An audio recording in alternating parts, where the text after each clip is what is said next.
السلام عليكم ورحمة الله تعالى وبركاته. ودي ቻናላችን ቤተሰቦች ቻናሉን ሰብስክራይብ እና ሼር በማድረግ ይተባበሩ። بسم الله الرحمن الرحيم الحمد لله رب العالمين والصلاة والسلام على رسول الله صلى الله عليه وسلم. ዛሬም እንደተለመደው ከታሪክ ድርሳናት ውስጥ አስተማሪ ያልናቸውን ታሪኮች እነሆ ለማለት መጥተናል። አላህ Subhanahu Wa Ta'ala ትልቅ ቦታ ከሰጠው ነገር ቢሩል ዋሊደይን ነው። ለቤተሰቦች መልካም መዋል ኢህሳን ወይም ደግሞ የማሳመር ጥግ ለነሱ እንድንሆን አላህ Subhanahu Wa Ta'ala አዘናል። ለዚህም ይመስላል ነብያችን ሰለላሁ ዐለይሂ ወሰለም ጀነት በእናት እግር ስር ነው ሲሉ የተናገሩት በቤተሰብ ሐቅ ዙሪያ የሚያጠነጥን ታሪክ ነው። ልጁ ነገ አዲስ ሚስት ለማግባት ሽርጉድ ይላል። በሚመጣው ቀን ወይም ደግሞ በእሁዱ ቀን ሚስቱን ከቤተሰቦቹ ጋር ሆኖ ሰርጉን እያሰናዳ ነው ያለው። ነገር ግን አላህ Subhanahu Wa Ta'ala የፈለገውና ሁሉም ሰው ያልጠበቀው ነገር ይከሰታል። የልጁ እናት ወደ አኺራ ትሸጋገራለች። ሰርጉ እሁድ ነበረ። እናትየቱ ደግሞ ቅዳሜ ዕለት ወደ አኺራ ሄደች። አላህ Subhanahu Wa Ta'ala ከእንዲህ አይነት ሙሲባ አላህ ይጠብቃል። በዚህ ጊዜ ሙሽራው የእናቱን መሞት ተከትሎ ሰርጉን ወደሚቀጥለው አመት ያዘዋውራል። የማይደርስ የለምና ያ የቀጠሮ ቀን አመቱን አክብሮ ብቅ አለ። ልጁም ከዛች ከንስት ኮረዳ ጋር ይጋባል። ቆንጆ የሆነ ሰርግም ጊዜ አሳለፉ።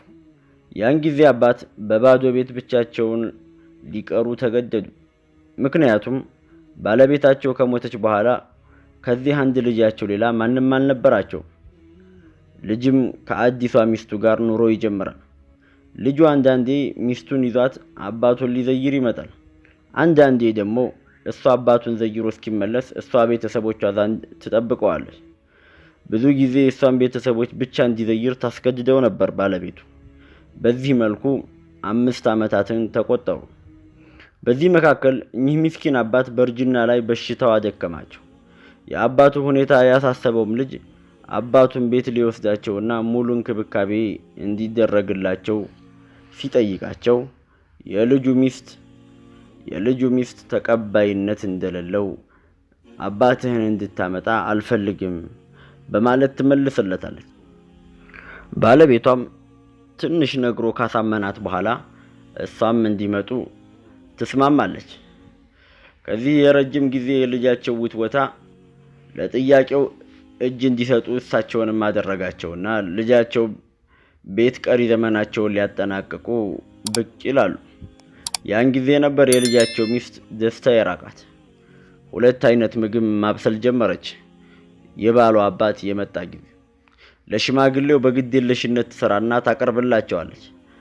አባት ምግብ ብቻቸውን መብላት ቢከብዳቸውም እንኳን ከልጃቸውና ከልጅ ልጆቻቸው አብሮ መብላት የሚበሉት እንኳን ምግብ እንዲመሳሰሉ አትፈቅድላቸውም ነበር።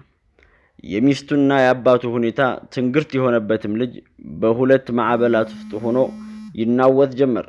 ከአባቴ ልሁን ወይንስ ከሚስቴ ማለት ይጀምራል ብቻውን ሆኖ። አቶ ባል በዚህን ጊዜ ግራ ይገባል። በአባቱና በሚስቱ መካከል የሚሆነው ነገር ስላልገባው ግራ በመጋባት ውስጥ ህይወቱን መኖር ይጀምራል። ያን ጊዜ ሚስቱ አንድ ሐሳብ ሰነዘረች። ለምን ሚስት አናመጣላቸውም? እነሱን ትखाድማለች፣ እኛንም ትገላግለናለች አለች። ልጅም በዚህ እድሜያቸው አግብተው መኖር እንደማይችሉ ስላመነ አንድ አማራጭ ፊቱ ላይ ድቅን አለበት። አረጋውያን ማቆያ ሰው የሌላቸው ሽማግሌዎች የሚኖሩበት ድርጅት ውስጥ ለምን አልወስዳቸውም የሚል ሐሳብ በጭንቅላቱ ይመጣል። ልጁም ለዘመናት አብሮት የኖረውን የገዛ አባቱን በገዛ እጁ ገብቶ የማያውቅበት ግቢ ውስጥ አስገብቶት እንባውን እያፈሰሰ ተመለሰ። አባቱን እዛ ግቢ ውስጥ ካስገባቸው በኋላ በሳምንት ሊዘይራቸው ወደ ግቢው ሲገባ አባት በብጣሽ ወረቀት መልእክት አስቀምጠውለት ከዚህ ዓለም በሞት ተለይተዋል። አባትም እዛ የአረጋውያን ቦታ ላይ ሲሞቱ ያስቀመጡት መልእክት እንዲህ ነበር። ልጄ ካሳለፍኳቸው ምርጥ ጊዜያት ሁሉ ደስ የሚለኝ ድሮ ከስራ ስገባ አንተ ያለህበት ክፍል ገብቼ ላንተ መጫወቻዎችን ጣፋጭ ነገሮችን ትሰጥ ነበር። ልጄ ካሳለፍኳቸው ምርጥ ጊዜያት ሁሉ ደስ የሚለኝ ዋና ላስለምድህ ገንዳ ውስጥ አንተን ተሸክሜ የምዋኝበት ጊዜ ነበር። ልጄ ካሳለፍኳቸው ምርጥ ጊዜያት ሁሉ ደስ የሚለኝ አንተ ሕፃን እያለህ ቢሮ ይዤ ስሄድ አንተም ቢሮ ውስጥ የሚጠቅሙኝን ወረቀቶች ስትቀዳድድብኝ በፍቅር ፈገግ እያልኩ የምመለከት ጊዜ ነበር።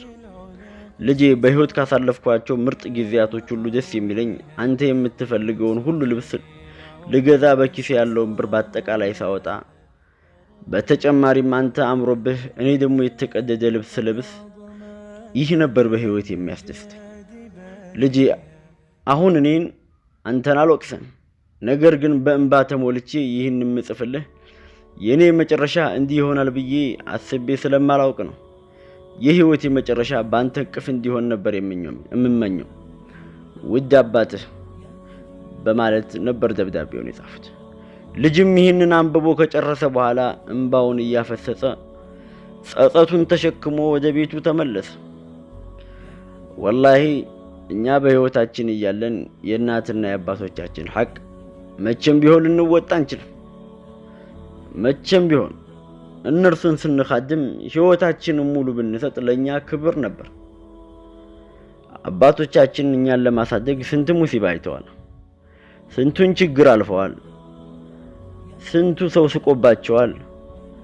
ለኛ ለልጆቻቸው ሲሉ ያልከፈሉት መስዋዕትነት የለም። አባት ማለት ጋሻ ነው። አባት ማለት መከታ ነው። አባት ማለት ህይወትን ብሎ ያስተማረ ነው። ለኛ ዛሬ እንዲህ ማማር፣ ለኛ ትልቅ ደረጃ መድረስ የአባቶቻችንን ውለታ የሚያክል አንድም የለም። አባቶቻችንን ለከፈሉን ውለታ ምንም ብናደርግ አንከፍልም። ነገር ግን በትንሽ እንኳን እነሱን መንከባከብ መቻል አለብን። ትዳር ውስጥ ሲገባ ዋናው ችግሩ ይህ ነው። በተለይ ሐበሻ ውስጥ ይህንን ነገር ይህ የባህል አስተሳሰብ ሁላችንም ዘንድ መቅረት አለበት። አባቶቻችን እናቶቻችን እነሱ በሚደክሙበት ሰዓት የኛ እገዛ ይፈልጋሉ። የኛን እገዛ በሚፈልጉበት ጊዜ እኛ ከነሱ መነጠል የለብን። አላህ ሱብሓነሁ ወተዓላ በእናትና በአባቶቻችን ሐቅ አላህ አውፉ እንዲለን ምን ጊዜም እስትግፋር ማድረግ አለብን። ምንም ብናደርግ የእነሱን ሐቅ መወጣት አንችልም። አላህ የሁሉንም አባቶች የሞቱትን ሁሉ አላህ በጀነት አላህ ያድርጋቸው፣ ያሉትን ደግሞ ሐቃቸውን የምንወጣ አላህ ያድርገን። ለእናትና ለአባቶቻችን ታማኝ የምንሆን ሰዎች አላህ ያድርገን። ሰምተው ከሚሰሩ ሰዎች አላህ ያድርገን። የዛሬ ምንጫችንን ከዚሁ ከፌስቡክ ዓለም አጃኢቡ ወልገራኢብ ከተሰኘ ከዓረበኛ ፔጅ ላይ ተደርጉሞ በአማርኛ የቀረበ ነው። فذكر فإن الذكرى تنفع المؤمنين والسلام عليكم ورحمة الله تعالى وبركاته.